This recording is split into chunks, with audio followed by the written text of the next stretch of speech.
I'm Jennifer Young. I'm a licensed physical therapist, and I'm going to be showing you a foot stretch.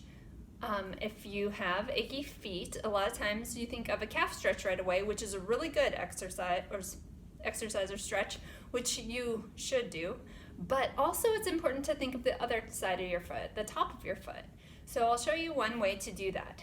Go ahead and take off your shoes and socks because it won't work to do this one with shoes on. Your foot won't be able to move the way it needs to move. So if you want to have something to help you balance, you can stand near something that you can put one hand on. You're going to stand and put your weight through one foot, take the other foot, curl those toes under, and rest the top of your toes on the ground. Now, especially if you wear flip-flops or even if you just wear shoes a lot, you might feel some cramping in your foot when you do this. If you do, go ahead and come out of it, move the foot around a little bit, and try again. When my feet are sore, they do cramp up a little bit when doing this. So you'll set them back there, putting the tops of your feet or tops of your toes resting on the floor. You'll feel a little bit of a stretch through the front of your hip, and then just resting that foot there. Now, if you start here and that feels like a good stretch, stay there. Try to hold it for 30 seconds.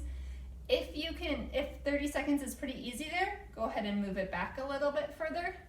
The further back you go, the bigger the stretch will be. So you can even move it back further. Again, getting a good stretch through the front of your hip, but it does also stretch through the whole front of the leg and through your toes. Then after you do one side, go ahead and turn around to the other side. Put weight through the foot you just stretched. Curl those toes under on the opposite foot and step it back. Try to stand up nice and tall. You don't want to get yourself going forward. So trying to have your shoulders and head over the foot that you are putting your weight through. Again, if you get some cramping in that foot, you can just kind of come out of it, move it around, and try again. If this stretch is pretty easy with your foot up closer, go ahead and kick it back further. Get a nice stretch through the whole front of that leg and through the front of the top of those toes. Again, shooting for 30 seconds. And then you can come out of that. So that's great to do in combination with your calf stretch to get both sides of those legs and feet stretched out when they're sore. Give it a try.